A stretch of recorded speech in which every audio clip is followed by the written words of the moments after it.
Bom, queridos, estamos aqui para conversar coisas que têm a ver com Deus e com a vida. De Deus e da sua palavra não podemos falar sem pedir a presença divina, por isso vamos a fazer uma oração. Querido Pai, ilumina nosso entendimento para compreender o estudo que faremos agora. Em nome de Jesus. Amém. Amém. Veja, todo mundo quer ser feliz nesta vida. Eu acho que sou um louco para não querer ser feliz. A pergunta é, se todo mundo quer ser feliz, por que não todo mundo é feliz? Porque para ser feliz não basta querer ser feliz, porque se de querer ser feliz dependesse a felicidade, todo mundo seria feliz, porque todo mundo quer ser feliz. O problema é que para ser feliz precisa conhecer o caminho da felicidade. Veja, quando você compra um aparelho elétrico, um ferro, um DVD, um computador, qualquer coisa, chega em casa, está a caixa, abre, tem um plástico, em cima do plástico tem um livrinho, chama-se o Manual de Instruções. Para que está esse manual aí? Para que, seguindo o manual, o aparelho te dure o máximo que possa te durar e te produza o máximo que possa produzir. Agora, o que acontece com a gente? A gente pega o manual e joga fora. E começa a manusear o aparelho até que dá certo. Às vezes a gente só lembra do manual quando quebrou o aparelho. Bom, você não é um aparelho, é gente linda. E quando Deus te criou, Ele não te deu um manual de instruções. Deus te deu um manual de vida, um manual de procedimento. Se você seguir o manual, você vai ser feliz. As pessoas não são felizes neste mundo simplesmente porque ignoram o manual. E esse manual, ao que estou me referindo, é a palavra de Deus. A Sagrada Escritura, a Bíblia, o livro sagrado, como queiramos chamar. A pergunta é, por que acreditamos que este livro é a palavra de Deus? Então eu quero ler para vocês um texto que está registrado aqui em 2 Timóteo capítulo 3, versículo 16, 17, diz assim: toda a Escritura é inspirada por Deus e útil para o ensino, para a repreensão, para a correção, para a educação na justiça, a fim de que o homem de Deus seja perfeito e perfeitamente habilitado para toda boa obra. Me impressiona isto que diz, perfeitamente habilitado para toda boa obra. O dia que o ser humano aceitar que este livro é a palavra de Deus e tomar os princípios e aplicá-los à vida, ele estará habilitado para toda boa obra, para ser um esposo feliz, um empresário produtivo, um filho feliz, um ser humano realizado, enfim. Por que tem muita gente derrotada nesta vida? Simplesmente porque não conhece o manual de instruções, não conhece o mapa, o roteiro, o caminho para ser um homem feliz. E eu acredito que este livro é a palavra inspirada de Deus, simplesmente porque o próprio texto bíblico diz que toda Escritura é inspirada por Deus. Vou ler um texto mais e vou dar lugar para algumas perguntas que vocês talvez queiram fazer. E esse segundo texto está aqui na segunda epístola de Pedro, capítulo 1, versículo 21. Diz assim: porque nunca jamais qualquer profecia foi dada por vontade humana. Entretanto, homens santos falaram da parte de Deus, movidos pelo Espírito Santo. Ou seja, os escritores bíblicos foram inspirados por Deus e Deus deixou com eles a mensagem que chega até nós hoje para nos mostrar o caminho da felicidade. Pastor, o senhor está falando sobre a inspiração, os autores. A Bíblia ela é composta por vários livrinhos, não é? Agora, foi um autor só, uma pessoa só que escreveu todas essas linhas, essas palavras? Nós temos ali o primeiro livro, Gênesis, o Apocalipse. Foi a mesma pessoa no mesmo período? Não. Foram 40 autores. E há uma coisa interessante, bom que você fez essa pergunta, porque veja, Moisés, que escreveu o primeiro livro da Bíblia, Gênesis, não conheceu São João, que escreveu o último livro da Bíblia, que é Apocalipse. E entre eles dois há uma diferença de mais ou menos 1500 e poucos anos. 15 séculos de distância entre ambos. E, no entanto, se você lê a Bíblia, você vai ver que parece que um dia os 40 escritores bíblicos se reuniram numa sala e combinaram. Eu escrevo de aqui até aqui, você continua de lá até lá, você vai aqui, você trata este tema, você este tema, porque tem uma unidade perfeita, dá a impressão de que foi um só autor, e, no entanto, foram 40 diferentes escritores.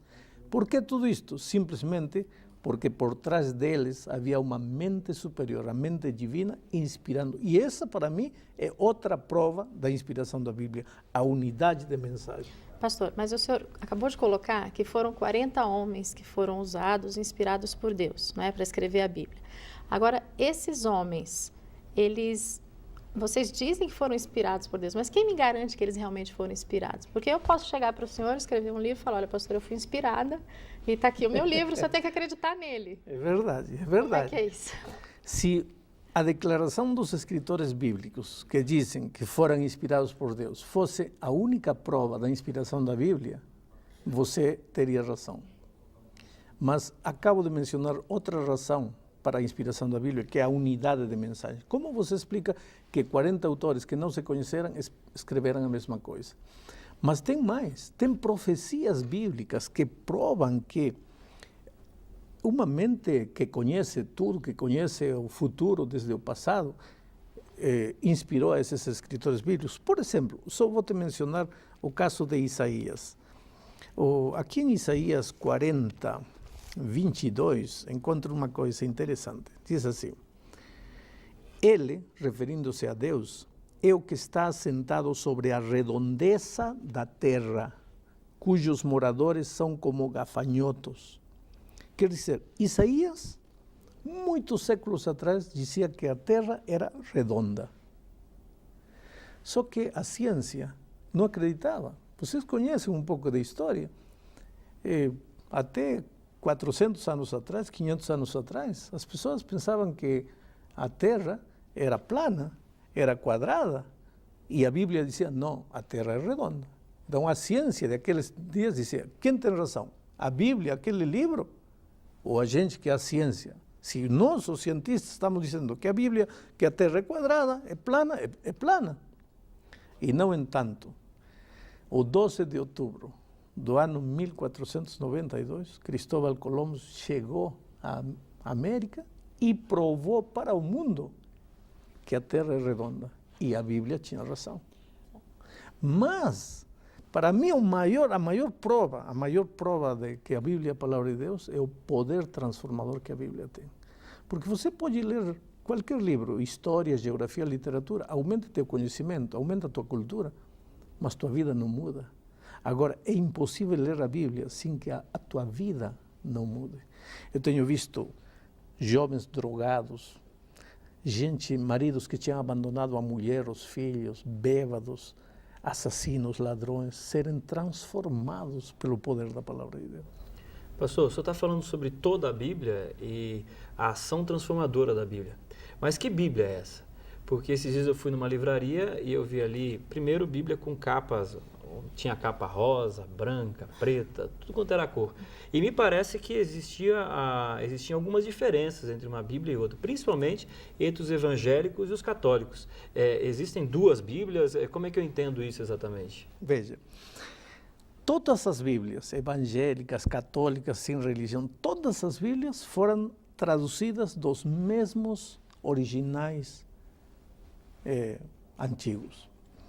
Agora, naturalmente, a Bíblia foi escrita em hebraico e aramaico, o Velho Testamento, e em grego, o Novo Testamento. Mas a gente não fala nem hebraico, nem aramaico, nem grego. Então, era preciso que fosse traduzido para o português. Agora, se a pessoa que traduziu a Bíblia para o português era evangélico ou protestante, chamavam essa Bíblia de Bíblia protestante ou Bíblia evangélica. Se a pessoa que traduziu era um católico, chamam essa Bíblia de Bíblia católica. Mas todas as Bíblias são as mesmas Bíblias porque foram traduzidas dos mesmos originais. Pode haver diferença de palavras. Por exemplo, uma versão diz: e saindo Jesus da casa se dirigiu ao poço a beber água. Outra diz: e saindo Jesus do lar, dirigiu-se lá na fonte para beber água. Mas é a mesma coisa, praticamente. Pastor, mas a gente sabe que existem dois tipos de Bíblia, na verdade, né? Uma com um determinado número de livros e outra com alguns livros a mais. Então, por que esses livros não são considerados verdadeiros, não são considerados inspirados? A Bíblia tem 66 livros, mas a Igreja Católica reconhece 73 livros. Exato. Ou seja, alguns livros que a maior parte das igrejas não aceita como livros inspirados. E por quê? Vou te ler um texto da Bíblia que me ajuda para isto. Está em Romanos, capítulo 3, versículos 1 e 2. Diz assim: qual é, pois, a vantagem do judeu?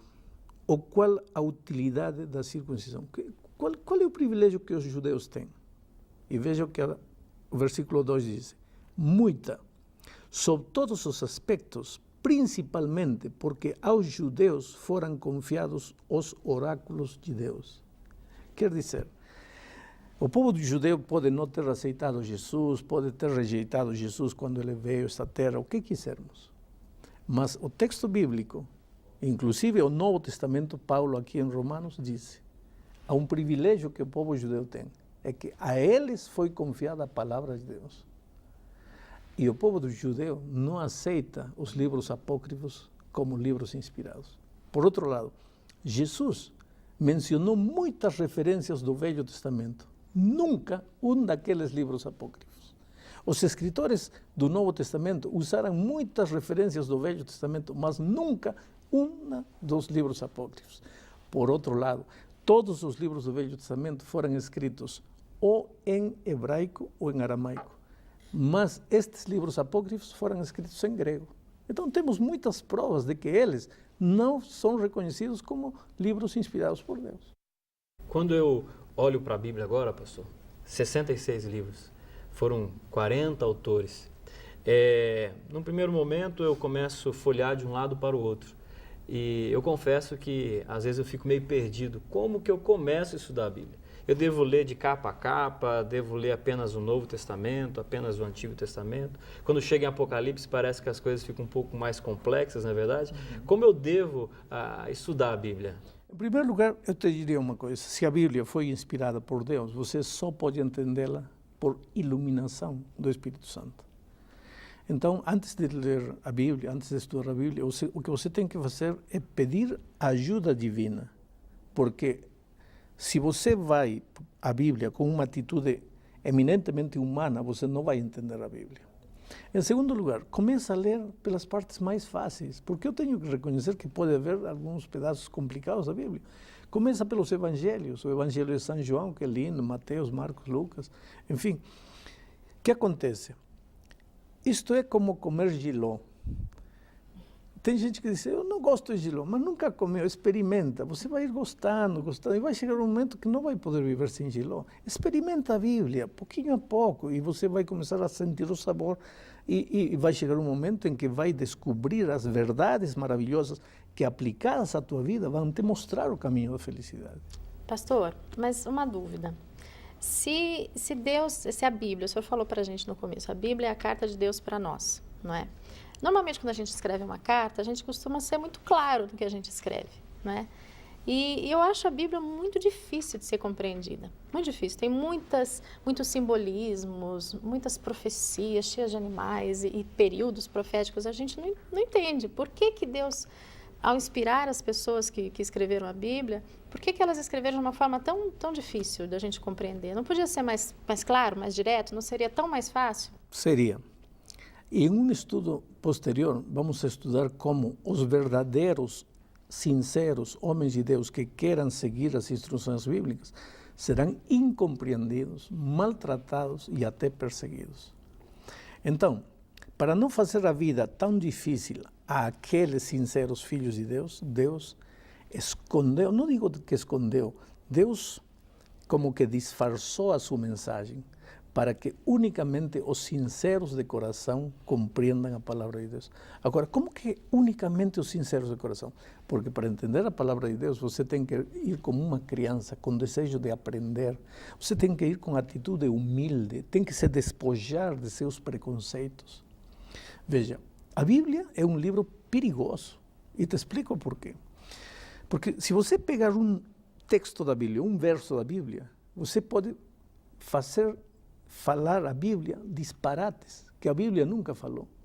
Por isso, para que a Bíblia possa ser entendida, tem que ser estudada dentro do contexto. Por exemplo, vamos dizer que eu estou falando com a Márcia e contando para ela, olha, quando eu estava vindo para aqui, eu vi 2 motoristas brigando e um deles agarrou o outro do pescoço e disse, olha, vou te matar. E você nesse momento está passando no momento em que eu estou contando para ele e digo, vou te matar. E você ouve sair da minha boca a palavra, vou te matar. E você sai correndo e diz, aqui o pastor Bulhão falou, vou te matar. Falou para a Márcia que vai matar a Márcia. Espera, eu falei, vou te matar? Sim. Mas eu não disse que eu ia matar a Márcia. Eu estava contando para ela uma história. Mas você pega a palavra, vou te matar, e anda dizendo que... É decir, está escrito, mas não é isso que está querendo dizer. Para entender a Bíblia, você tem que ler o contexto, para saber o que o texto está falando. Agora vem uma pergunta que ninguém de vocês me fez. Por que com uma só Bíblia existem tantas religiões? Eu estava justamente pensando nisso, pastor, porque olha, tantas pessoas, justamente por ela ser muito complexa, cada um dá uma interpretação diferente. Como é que eu vou saber quem está falando a verdade? Aí que está, porque as pessoas pegam um verso, já, aqui diz assim, sim, diz assim, mas vamos ler o verso dentro do capítulo para ver de que está falando. Porque não é, diz assim, se você pega palavras isoladas, versos isolados, vai fazer dizer a Bíblia coisas que a Bíblia nunca falou. Por isso, para estudar a Bíblia, quer ver o que a Bíblia fala sobre graça, não pega um verso. Pega todos os versos da Bíblia que falam sobre graça. Quer ver o que a Bíblia fala sobre salvação? Pega todos os versos da Bíblia que falam sobre salvação. Não pode pegar um verso aqui isolado do texto e querer dizer a Bíblia diz isto porque não diz assim. Quando eu olho para a Bíblia, pastor, e de uma forma rápida, né? A impressão que me dá é que eu estou lendo um livro de história onde eu tenho o povo de Israel como centro. O povo de Israel realmente é o centro? Eu tenho que olhar para a Bíblia como um livro de história? Ou o que realmente é o mais importante de toda a Bíblia? Eu acho que o centro da Bíblia é o amor de Deus por você. Não por Israel, é pelo ser humano. Porque quando Deus criou Adão e Eva, não criou Israel. Adão e Eva não eram israelitas. Deus criou o ser humano e Cristo não morreu por Israel, morreu pelo ser humano. E quando Jesus voltar a esta terra, não vem para salvar Israel, vem para salvar o ser humano. É verdade que na Bíblia se menciona muito o povo de Israel, mas a Bíblia é uma carta de amor para você e para mim. Eu quero chegar ao fim deste estudo falando especialmente para você que está assistindo este programa. Veja, você é a coisa mais linda que Deus tem nesta vida. Ele ama você, Ele gosta de você. Ele gosta de você como você não tem ideia.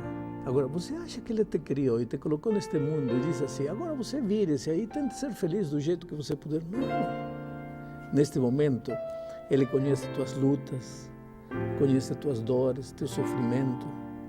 Se você está com o casamento destruído, com o lar desfeito, está desempregado, está machucado por dentro, ferido, condenado à morte por um câncer, Deus ama você, Deus conhece você. E te digo uma coisa, neste livro maravilhoso, Deus escreveu tudo o que você precisa ouvir hoje. Apesar que é um livro antigo, não foi só para os homens de outro tempo.